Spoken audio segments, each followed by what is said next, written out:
জয় Hind students, চলো শুরু করা যাক আজকে ক্লাস। দেখে নিই আজকে ক্লাসে কি আছে। তো class 10 mathematics exercise 7.2 question number 6। একটি সামান্তরিকের শীর্ষবিন্দুগুলো যথাক্রমে 1,2, 4, y, x, 6 এবং 3,5 হলে x এবং y এর মান নির্ণয় করো। তো আমাদের এখানে সামান্তরিকের শীর্ষবিন্দু 4টা দেওয়া আছে, আর x এবং y এর মান কত আমাদের বের করতে হবে। ঠিক আছে, তো চলো শুরু করা যাক কিভাবে করব। তো প্রথমে আমরা লিখতে পারি মনে করি a 1,2 তারপর b 4, y তারপর c আমরা লিখতে পারি x, 6 তারপর আমরা লিখতে পারি d আমরা লিখতে পারি 3,5 ঠিক আছে। তো a b c d আমরা 4টা শীর্ষবিন্দু পেয়ে গেলাম। ঠিক আছে, তো আমরা a b c d একটি সামান্তরিকের 4টা শীর্ষবিন্দু ধরে নিলাম। ঠিক আছে, তো চলো আমরা একটা সামান্তরিক অঙ্কন করে নিই ওইখানে বোঝার জন্য। ওইটা একটা সামান্তরিক মনে করো। তো আমরা জানি সামান্তরিকের বিপরীত বাহুগুলি সমান থাকে আর সমান্তরাল থাকে। ঠিক আছে, সমান আর সমান্তরাল। ওইখানে নাম দিয়ে দিই এ, ওই জায়গায় বি, ওই জায়গায় সি আর ওই জায়গায় ডি। ঠিক আছে, এ বি সি ডি একটি সামান্তরিক। ঠিক আছে, তো এ বিন্দুর স্থানাঙ্ক কত আমরা লিখতে পারি, ওইখানে দেওয়া আছে 1,2। ঠিক আছে, আর বি বিন্দুর স্থানাঙ্ক কি আছে 4,y। ঠিক আছে, তারপর সি বিন্দুর স্থানাঙ্ক x,6। ঠিক আছে, তারপর ডি বিন্দুর স্থানাঙ্ক 3,5। বুঝতে পেরেছ নিশ্চয়?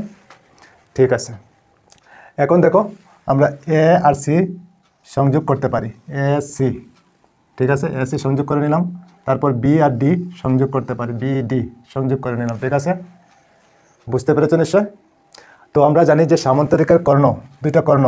ঠিক আছে, এ সি আর বিডি দুইটা কর্ণ সামান্তরিকের। তো আমরা জানি সামান্তরিকের কর্ণ পরস্পর সমদ্বিখণ্ডিত হয়, মানে সমান দুই ভাগে বিভক্ত হয়। ওইখানে সমান ভাগে ভাগ করে। ঠিক আছে, সমান দুই ভাগে ভাগ করে। ঠিক আছে, এখন আমরা লিখে নিই এসি কর্ণ। প্রথমে আমরা এসি কর্ণ লিখে নিই। এসি কর্ণ হইতে এসি কর্ণ হইতে। ঠিক আছে, এসি কর্ণ এ কত আছে, এ হলো 1,2। তারপর সি কত আছে x,6। তো এসি কর্ণ হইতে আমরা এ আর সি লিখে নিলাম। ঠিক আছে, এখন আমরা লিখতে পারি এখানে x1 ইকুয়াল কত লিখতে পারি, ওইখানে 1 আছে তো 1 লিখতে পারি। তারপর y1 কত লিখতে পারি, ওইখানে 2 আছে তো 2 লিখতে পারি। ঠিক আছে, তারপর x2 ইকুয়াল কত লিখতে পারি, ওইখানে x আছে তো x লিখতে পারি। তারপর y2 ইকুয়াল কত লিখতে পারি, ওইখানে 6 আছে। বুঝতে পেরেছো নিশ্চয়? ঠিক আছে, চলো তারপরে আগে। এখন আমরা কি লিখতে পারি, এখন এসি এর মধ্যবিন্দু লিখতে পারি। সুতরাং এসি এর মধ্যবিন্দু,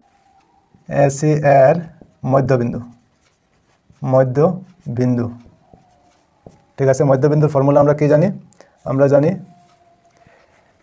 x1 plus x2 divided by 2, কমা দিয়ে আবার লিখতে পারি y1 plus y2 divided by 2। ওইটা হলো মধ্যবিন্দুর ফর্মুলা। ঠিক আছে, চলো তারপরে আগে। এখন x1 কত, x1 হলো 1 তো 1 আমরা লিখতে পারি। তারপর x2 কি আছে x, তো x লিখতে পারি নিচে 2, কমা দিয়ে।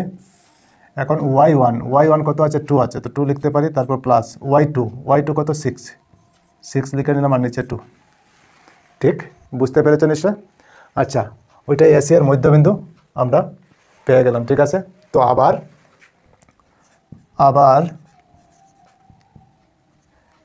বিডি কর্ণ হইতে। ঠিক আছে, বিডিও তো একটা কর্ণ, বিডি হইতে আমরা বি কি পাই 4,y। তো বি 4,y। তারপর ডি এবং ডি কি আছে, ডি হলো 3,5 তো আমরা লিখতে পারি 3,5। ঠিক, আচ্ছা এখন আমরা লিখতে পারি এখানে x1 ইকুয়াল কত লিখতে পারি, ওইখানে 4 আছে তো 4 লিখতে পারি।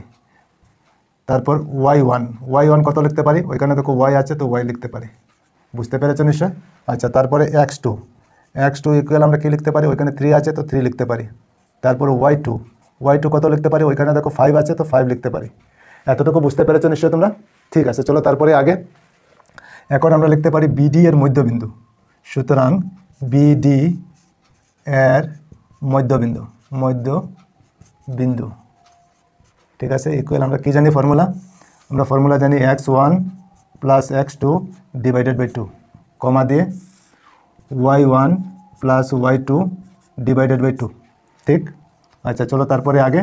এখন x1 কত আছে 4, তো আমরা 4 লিখতে পারি, প্লাস x2 কত আছে 3, তো 3 লিখতে পারি, আর নিচে হবে 2, কমা দিয়ে এখন y1 কত আছে, y আছে, তারপর প্লাস y2 কত আছে, y2 হলো 5, তো 5 লিখতে পারি, আর নিচে 2। এতটুকু বুঝতে পেরেছো নিশ্চয় তোমরা। ঠিক আছে, চলো তারপরে আগে। এখন আমরা জানি যে সামান্তরিকের কর্ণ দুটি পরস্পর সমদ্বিখণ্ডিত হয়, ঠিক আছে। তো আমরা লিখতে পারি যেহেতু সামান্তরিকের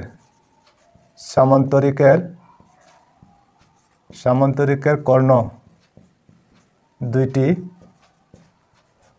পরস্পর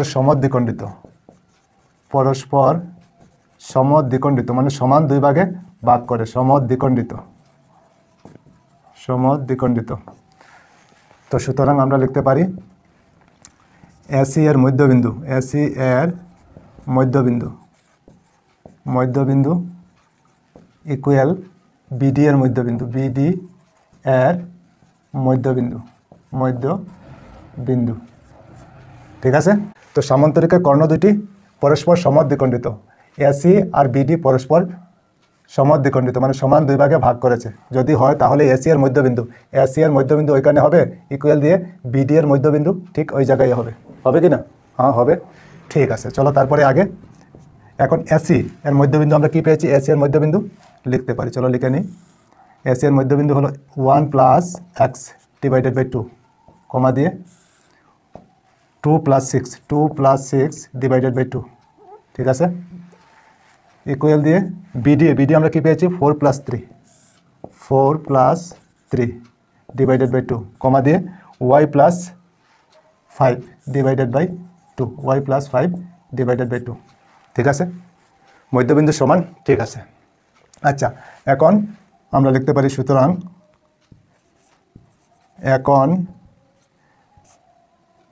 এখন 1 plus x divided by 2 equal 4 plus 3 divided by 2 সমান আমরা লিখতে পারি ওইটা সমান এইটা, ঠিক আছে, এই দুইটা সমান আমরা লিখতে পারি, ঠিক আছে।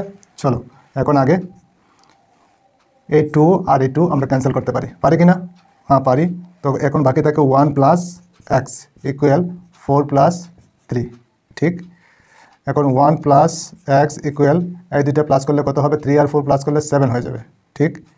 এখন এক্স থাকবে ইকুয়াল দিয়ে 7 আর 1 ওইখানে প্লাস আছে, ওইদিকে গেলে কী হবে, মাইনাস হয়ে যাবে।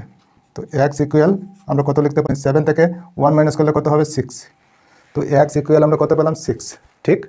আচ্ছা, আবার আমরা লিখতে পারি ওইটা সমান ওইটা, ঠিক আছে।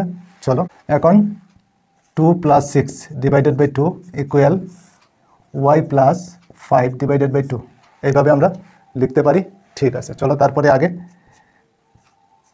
এখন 2 আর 2 ক্যান্সেল করতে পারি, ঠিক আছে, করা যায়, ঠিক কি না? হ্যাঁ করা যায়। তো বাকি কী থাকে, 2 প্লাস 6 ইকুয়াল y প্লাস 5, ঠিক। চলো তারপরে আগে এই দুইটা প্লাস করলে কত হবে, 2 আর 6 প্লাস করলে 8 হয়ে যাবে, ইকুয়াল y প্লাস 5, বুঝতে পেরেছো নিশ্চয়। আচ্ছা, চলো তারপরে আগে। এখন y প্লাস 5 লিখে নেব ইকুয়াল 8, ওইটা ওইদিকে নিলাম আর 8কে ওইদিকে নিয়ে নিলাম, ঠিক আছে, সাইড চেঞ্জ করে নিলাম, ঠিক আছে। চলো তারপরে আগে। এখন y থাকবে আর 8, 5 ওইখানে প্লাস আছে, ওইদিকে গেলে কি হবে, মাইনাস হয়ে যাবে, ঠিক। y ইকুয়াল 8 থেকে 5 মাইনাস করলে কত হবে, 3 হয়ে যাবে, ঠিক। y ইকুয়াল আমরা কত পেলাম, 3, ঠিক আছে। ওইখানে কি বলা হয়েছে, x এবং y এর মান নির্ণয় করো। তো আমরা লিখতে পারি সুতরাং x এর মান 6, তারপর y এর মান কত, ওইখানে 3, তো আমরা পেয়ে গেলাম x এবং y এর মান। বুঝতে পেরেছো নিশ্চয় তোমরা? ঠিক আছে, আজকে এই পর্যন্তই থাক। আবার অন্য কোনো ক্লাসে তোমাদের সঙ্গে দেখা হবে। সবাই ভালো থেকো, সুস্থ থেকো, আর মন দিয়ে পড়াশোনা করো। জয় হিন্দ, বন্দে মাতরম।